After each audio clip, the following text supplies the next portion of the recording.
Hello mga ka-arte, it's me again at Chansa Ana and welcome back dito sa ating channel. Ngayon naman mga ka-arte, usapang sunscreen tayo. Ayun nga, ako ay nagkakalkal. Nakita ko itong aking mga sunscreen. Ay meron na pala ako ditong 6 na piraso na sunscreen. Ayan. In-order ko ito sa TikTok. Nakaipon na ako ng sunscreen. So ayan, kaya naman naisipan ko siyang gawa ng review. Alin ba yung mga sunscreen na mga nagustuhan ko dito? Ayan. Syempre, hindi na ako magtatagal. Mag-i-start ako dito kay Pudaholic. Ayan, made in Korea. May naman itong 70 ml sa loob. At itong likod, puro sulat na ng Korea, hindi ko maintindihan. And nakalagay lang naman dyan sa labas niya yung SPF 50 plus PA+++, whitening and anti-wrinkles na rin itong sunscreen na to. Tapos, ang laman nito sa loob mga ka-arte, yan ganyan siya, color white, na parang cream. Pero, hindi siya yung creamy na, tawag dyan, malagkit. May pagka-watery siya. Ganun. At, madali lang din siyang i-blend. Hindi din siya nag-iiwan ng white cast. Yan, hindi kayo magmumukang libagin dito sa sunscreen na to. Maganda yung texture ng sunscreen na to. Kaso lang mga ka-arte, ang hindi ko lang nagustuhan dito sa sunscreen na to, habang tumatagal siya parang bumibigat siya sa face, tapos mas nagmumukhang oily ako. Yan, yun lang yung hindi ko nagustuhan dito kay Pudaholic. So, ayan. And syempre, next naman mga ka-arte, itong kay, ito nga pala ay wait, may dadaang tricycles puno pa rin. So, ayan, commercial muna.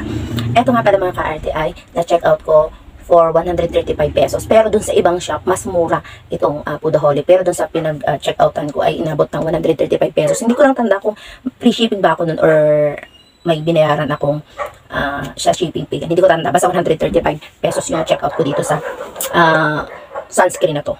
So, next naman ay itong kay tawag dyan, kay Glow 21 Moisture Repair UV Sunscreen SPF 50 PA+. Yan. Ito naman ay 90 pesos. Napakamura ng sunscreen na ito mga ka-arte. At may laman na siyang 50 ml sa loob. Ito yung kanyang box. Ito ay ano naman siya, manufactured in China. Itong kay Glow 21. Tapos, ayun, sinasabi naman din sa anong ito is nagbibigay naman siya ng moisture sa skin. Nakakapagpa-moisturization. Yun nga na may kasamang protection, prevent sun damage. So, ito ay meron siyang active ingredients na titanium dioxide. Yan. Ang alam ko maganda yung yung ingredients na yun kasi hindi siya hindi siya, hindi siya nagbabara sa mga pores. Yung ganun. Ito naman yung kay Glow 21. Then, tapos yung kanya namang laman sa loob. Shake muna natin. Yan na, ganun talaga. Yung laman niya sa loob. Ayaw pa magpakita. Is white din siya. Yan, yan, naku po, yan. Mas creamy ito. Itong kay Glow 21. Tapos, okay lang, madali din naman siyang i-blend, mga ka-arte. Kaso nga lang, napansin ko dito sa sunscreen na to, habang i-blend mo siya na ganyan, yan, ay meron siyang konting white cast. Yan, may konting libag na, yung parang puti-puti na naiiwan. So, pero konting-konti lang naman siya. Yan, ganun lang, yan. Konting-konti lang naman yung kanyang white cast na ibinibigay. So, para sa akin is okay din itong kay Glow 21 Moisture Repair sunscreen. And ang maganda dito mga ka-arte din, hindi ito masyadong mabigat sa face. Hindi ako masyadong oily, hindi ito pag ginagamit ko si Glow 21. Yan. Kumbaga, isa ito sa sunscreen na gusto ko, napakamura na. And maganda naman yung effect niya sa aking skin. Yan, may konting white cast lang siya. Pero carry lang. Then, next naman mga ka-arte, itong kay ito nga pala, yun nga, 90 pesos. Nasabi ko na pala kanina. 90 pesos lang itong kay Glow 21. Then, next naman mga ka-arte, itong kay Cerisei Sun Milk. Ayan. Sun Milk SPF 50 PA+++, broad spectrum. Yan. As in, ito ay 0% white cast. Wala talaga itong white cast. Nakalagay dito sa kanyang packaging. Tapos, ang maganda dito mga ka-arte, meron naman siyang mga active ingredients na hyaluronic acid, niacinamide, meron din siyang centella asiatica at aloe vera. Yan, napakaganda ng mga ingredients na yun para sa skin. So, ito naman mga ka-arte ay made in Philippines to, itong kay Cerisei Sun Milk. Tapos, ang laman nito ay 50 ml. Ito naman ina-check out ko ay kano nga ba ito? 179 pesos ko to na check out. So, depende pa rin yan sa mga shop. Iba-iba yung presyuhan ng mga sunscreen. So, ito na check out ko naman to 179 pesos. And yung laman nito mga ka-arte sa loob naman ay creamy din siya pero yung kanyang pagka-ano naman clear. Ayan o. Ayan. Ay, naku po, umutot na. Ayan. Creamy din siya pero clear yung kanyang color. Transparent, parang gano'n yan. Tapos, ito ay madali ding i-blend. Habang i-blend siya mga ka-arte, para siya nagiging water. Ayan, gano'n. Nagiging watery. Gano'n yung kay sun milk na texture. Tapos, yung amoy niya mga ka-arte, yun lang, alam niyo sa amoy lang nito, masyado na babanguhan ako. Sobrang bango naman ito, masyado mga ka-arte. Yan. Pero, maganda din itong kay sun milk na sunscreen. Hindi, sa akin to ha, mga ka-arte. Sa akin, pag ini-apply ko siya, hindi siya mabigat sa face, hindi ako masyadong nalalagkitan, and mabilis lang din siyang na-absorb ng aking skin. Yan, yun nga, wala talaga ito, zero white cast kasi, talaga ito. Kasi, ano nga siya, yung parang clear, yung creamy siya, pero para siyang, tawag dyan, yung clear yung kanyang texture. Yan. Next naman mga ka-arte, itong kay Julian Skin Hydrating Dry Touch Sunscreen. Ito ay na-check out ko, 162.50 pesos. Yan. Pero hindi yun yung original price niya mga ka-arte. Parang nasa 200 something. Pero naka-ano kasi to, discounted nung time na i-check out ko itong sunscreen na to.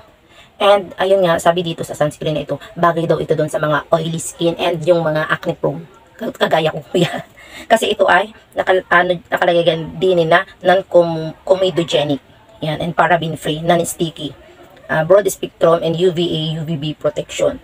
Yan. Ito ay bagay na bagay sa mga, ayun nga, mga oily and acne prone. Sobrang labo naman na sulat na rin. And may mga ingredients din siya na titanium dioxide yan. Yun kasi yung alam niyo yung hindi siya nagbibigay ng bara dun sa mga butas ng face. Yan, walang ganoon. Tapos ito naman mga ka-arte, yung laman niya sa loob. Ay, ganito din. Ay, dito naman sa kabila. Yan. Creamy din yung pagka-ano niya, ganyan, texture niya. Tapos ito ay madali din siyang i-blend. Hindi ka din dito pahihirapan. Yan. Yan, ganun lang. Then, wala siyang white cast. Walang ganun, walang libag-libag dyan. Yan. And, ang maganda rin dito mga ka-arte, wala siyang masyadong amoy. Hindi siya, walang matapang na amoy. Yan. Isa ito sa bet or gusto ko na sunscreen. So, ayan, may dumaan uling motor, commercial. Isa ito sa favorite kong gamitin din na sunscreen. And hindi ako dito naglalagkitan. Yan, tamang fresh lang, ganoon. Sa buong hapon, hindi siya mabigat sa face. Yan, ito ay isa sa favorite sunscreen ko. And hindi ako nangangati dito sa kay Julian sunscreen. Yan. So, next naman mga ka-arte, hindi ko na habaan pa. Yan. So, papunta na tayo papunta dun sa mga gusto kong sunscreen. And yung last mga ka-arte, ay pagsasabayin ko na syempre dahil isa lang naman itong brand ng sunscreen na ito, magkaiba lang sila. Kasi itong isa ay tinted, yung tinted kasi tinted, at saka itong isa ay yung kanilang, yung kauna-unahan nila na sunscreen. Ayan. Ito yung kay Honest Glow. Sunscreen, ito 190 pesos. Ito naman isa ay 180 pesos. And ang maganda dito sa mga sunscreen na ito, meron itong mga kasamang free sabon nung i-check out ko. So, syempre, ito yung aking favorite sunscreen na ginagamit ngayon mga ka-arte. Alam niyo ba kung bakit? Kasi, nung una, ito muna yung aking ito yung aking talagang laging in-order sa kanila. Kasi ito nito na lang inilabas itong kanilang tinted sunscreen. Tapos ito nga, meron itong laman sa loob na 50 grams and SPF 50, UVA, UVB protection. Siya ang magaganda rin ang mga main ingredients nito. Yan, meron din siyang titanium dioxide, Centella asiatica. Yan, napakaganda rin ng mga active ingredients na meron itong sunscreen ng Honest Glow. So, syempre, dahil ito ang aking favorite sunscreen, nakikita ko sa inyo yung effect niya sa face. So, dito sa kabila ko i-apply itong kanilang unang sunscreen. Alam niyo, wala talaga itong white cast. Yan, wala akong nakalagay sa face ngayon. Hindi ako nag-powder. Makikita niyo yun, may mga piklat pa ako dyan. Yan, punasan ko to. Yan, ito muna kanilang original flavor, gano'n. Ito yung kauna-unahan nilang sunscreen na inilabas. So, nakailan na ako nito. Itong kanila, napakatipid nito. And, ayun nga, maganda nga siyang gamitin sa face. Kasi alam niyo ba, habang nagmamaghapon siya, hindi kayo magmumukhang nagmamantika diyan. Hindi kayo nagmumukhang ispasol. Walang mga puti-puti diyan. Alam mo, may mga sunscreen na gano'n parang nai-stuck sa mga butas-butas ng mukha. Tapos, lalo na yung mukha ko, grabe, ang daming mga pinagpiklatan dyan na mga pimples. And yun nga, yung texture ng face ko ngayon eh, may mga pores din siya. So, ayan, kaya dito ako nahiyang talaga mga kaarte sa sunscreen ng Honest Glow. Tapos yan, ganito yung kanyang texture. Naku po, ari tinitipid-tipid ko na eh. Yan, ganyan yung kanyang texture. Pakikita ko sa inyo. Pag nilagay siya sa face, dito muna sa kabaa. Kasi yung tinted sunscreen ang ilalagay ko dun sa kabila. Yan, madali lang din siya i-blend mga kaarte. Nilagyan din natin syempre yung liig, di ba? Kailangan kung magsa-sunscreen tayo, kasama si liig. Napaka-fresh pag ginamit itong anong ito. Naku ang aking kahinaan, kilay. Yan. Then, syempre, lalagyan natin yung ating tainga. Yan. Ayan. Sobrang dali lang yung i-blend at hindi talaga kayo dito magmumukhang ispasol. Ito yung aking kilay. Yan. And yung amoy niya ay mabango pero hindi yung mabango ng masangsang na masakit sa ilong. Hindi ganun. Yan. Yan. Ganyan siya pag nasa mukha na. Yan, diba? Haragyan din natin talukap ng mata. So, ayan. Yan yung kanilang itong isang color pink. Yan, diba? Well, hindi siya malagkit. Ang fresh, diba? Then, syempre, next ko na mga ka-arte. Yan, ako nung kayat ng aking lipstick. Syempre, dito sa kabaak mga ka-arte, yung kanilang tinted sunscreen. Alam nyo ba, magaganda itong sa kanilang, itong sunscreen nila. Kasi yung two main ingredients na dapat na meron sa sunscreen. Alam nyo ba, yung titanium dioxide and yung zinc oxide. Yan. Bagay na bagay nga din, kagaya ng aking skin type. Oily and prone ako sa acne. Yan. Hindi siya hindi siya nagiiwan ng bara sa mga butas ng mukha. Ganon. Tapos nakakapagpaliit din sila ng mga pores. Yan, ng mga butas-butas diyan sa face. Yan. So, ayun. Next ko na ilalagay ko na syempre ito kanilang tinted sunscreen dito sa kabaak ng aking mukha. Ang ingay ko. Yan, ganun naman yung kanilang. Eto mga ka-arte, hindi siya kagaya ng tinted sunscreen talaga na yung masyadong tinted. Yan, wala na yata naman. Okay. Ari kasi gamit na gamit ko din. Yan, ganito naman yung kanyang texture. Ayan. May pagka brown tan. Gano'n ang color naman itong isa na to. Hindi siya yung literal na tinted sunscreen na nagmumukha kayong A1D yan. Ayan, ganyan lang, diba? Kasi tinted sunscreen siya, mas nagbibigay siya na covered sa inyong face. Pero konti lang, mild covered lang. Hindi siya yung cover yung mga dark spot ko dyan. Pakabango din ito. Amoy papaya. Siyempre, papaya sunscreen nga siya. Ayan. Nilagyan din natin yung aking liig para dagdagan natin. Ayan. Ganyan tayo nga. Ganyan yung pagkakaiba nila mga ka-arte. Kung gusto niyo na may konting coverage, yan, kung ang pagka kayo may lalabas, may pupuntahan kayo, yan, maganda to gamitin kahit tinted sunscreen. Kasi medyo nakakaano siya ng konting, bibigay siya ng konting coverage. Yan. Coverage ang arte. Pero pag sa bahay lang ako ito ginagamit ng isa. Depende rin sa trip ko. Yan. Ganyan siya gamitin, di ba? Napaka ganda sa mukha. Meron siyang glowing effect pag ginamit nyo itong sunscreen ng Honest Glow. So, ayan. Yan, ganun lang. Yan.